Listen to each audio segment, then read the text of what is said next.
Madame, monsieur, bonjour, bienvenue sur EMI TV, la web télé qui vous parle de Villemomble. Avant de parler du sommaire de ce numéro, je voudrais vous informer que dorénavant, vous retrouverez EMI TV le lundi soir. En effet, Michael, ici présent, en a assez de travailler la nuit du dimanche à lundi. Donc par respect pour notre unique salarié, la post-production se fera maintenant le lundi en journée et la publication le lundi soir. Voilà. Maintenant, au sommaire de ce 28e numéro de notre web télévision. Retour sur le tract distribué par le maire ce week-end.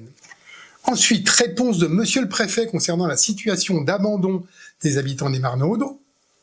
Puis, le marché centre-ville revient place Outrebon. Et enfin, y aura-t-il 4 orphelins à Villemomble la semaine prochaine? Vous êtes prêts? Alors allons-y. Peut-être avez-vous reçu un tract édité par le maire dans vos boîtes aux lettres. Dans ce tract, au nom de sa majorité, le maire aborde la sécurité, les finances et la maison familiale de Corançon-en-Vercors. Curieusement, il répond aux questions que nous soulevons sur cette web télévision. Il doit nous suivre de manière assidue. La lecture de ce document mis en parallèle avec le dernier conseil municipal est savoureuse. À déguster sans modération, vous dis-je. Premier extrait. Monsieur le maire dit « Les caméras surveillent 85% de notre territoire ». Écoutez ce que dit l'ancien adjoint du centre de supervision urbain, également adjoint à la sécurité. Vous racontez que la ville est couverte à 85% par la vidéoprotection. C'est un mensonge. Seul 50% de la ville est couverte. Le message est clair. Il dit « C'est un mensonge ». Alors que penser de la suite du texte? Monsieur le maire dit ensuite que Corançon n'a jamais été mis en vente et qu'il sera ouvert en début du prochain mandat. Il anticipe quand même un peu qui sera aux manettes au prochain mandat. Voilà ce que disait l'adjoint. Je n'oublie pas que j'ai découvert la montagne grâce à notre maison familiale de Corançon-en-Vercors. Ce trésor où les jeunes de tous les milieux pouvaient partir ensemble. Là-bas, des familles, des enfants issus de différents quartiers apprenaient à se connaître, à dépasser les barrières. Et aujourd'hui, vous avez fermé cela. Pire, vous voulez le vendre. Monsieur Bluteau, ce n'est pas seulement des structures que vous démolissez. C'est un idéal. C'est le vivre ensemble. Et pire, vous voulez le vendre. Finalement, peut-on croire ce qui est dit dans le restant du document distribué par le maire, puisque même à l'interne, on dit que ce n'est pas vrai. Dans cette histoire, quelqu'un ne dit peut-être pas la vérité. J'ai bien ma petite idée, mais je vous laisse vous faire votre propre opinion. Nous avions accompagné Madame Corinne Narassiguin, sénatrice PS de Seine-Saint-Denis, afin de rencontrer les habitants des Marnaudes qui vivent dans des conditions inacceptables. Madame la sénatrice avait ensuite interpellé Monsieur le préfet.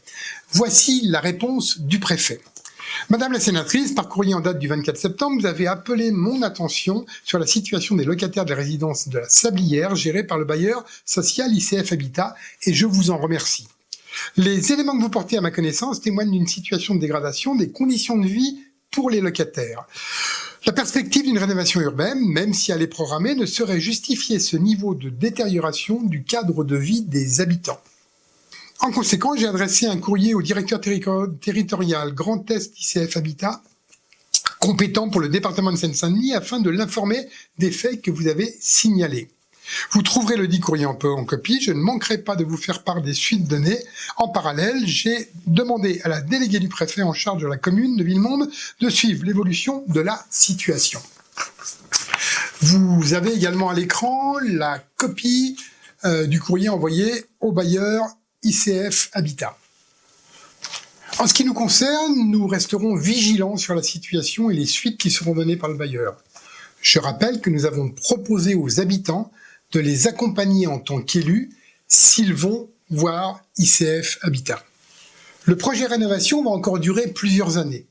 Lorsque je serai maire de Villemomble, un membre de ma majorité aura pour tâche de suivre de très près le projet, de rencontrer très régulièrement les habitants et de rendre compte au conseil municipal de manière publique et de manière à ce que tous les Villemomblois puissent être informés.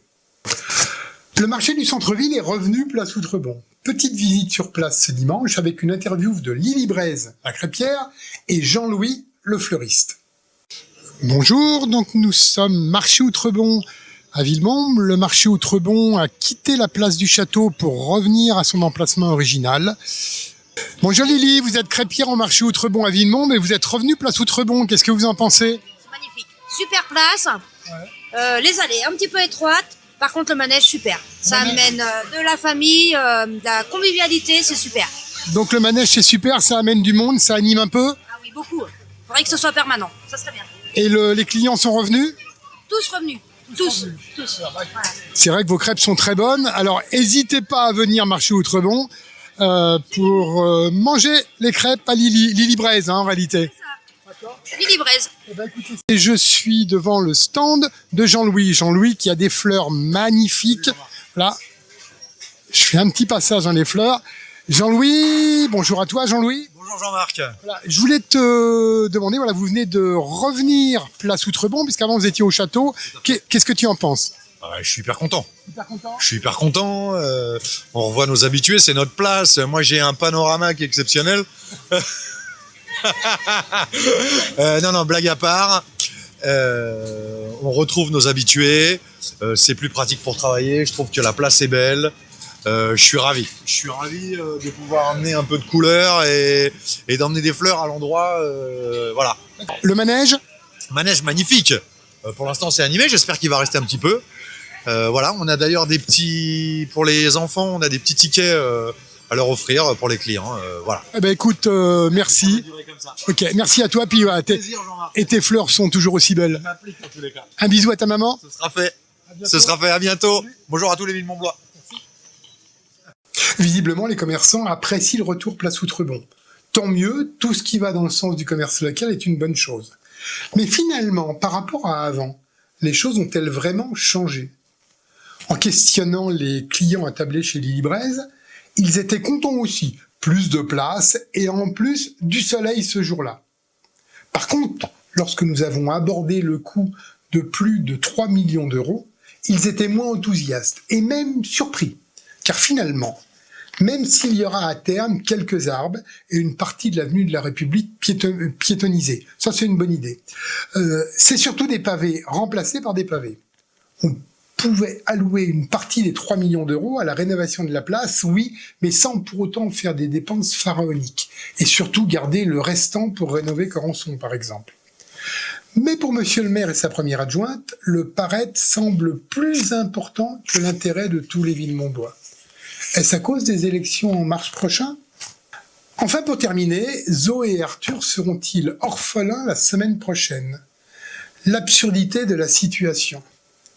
Le maire passe actuellement des annonces sur les panneaux lumineux et sur le site de la ville pour recruter, je vous le donne en mille, des personnes pour faire traverser les enfants devant les écoles, alors qu'il s'est séparé de 4 personnes pour des raisons pas très avouables. On marche sur la tête, non? Le temps sera bien long jusqu'en mars 2026 pour sortir de l'actuel voyage en absurdie que nous organise Jean-Michel Bluteau et son équipe de Béni Oui Oui. En tout cas, espérons que les passages piétons seront bien sécurisés à la rentrée et que les vengeances politiques du maire ne retomberont pas sur les enfants. Pour les agents virés, oui, on peut dire virés, le syndicat CGT des agents de la ville va sûrement prendre les choses en main. En tout cas, je l'espère. Voilà, c'est terminé pour aujourd'hui. N'hésitez pas à nous joindre par mail à mi.tvi93250@gmail.com. Je répète, mi.tvi93250@gmail.com. À la semaine prochaine. Et d'ici là, portez-vous bien.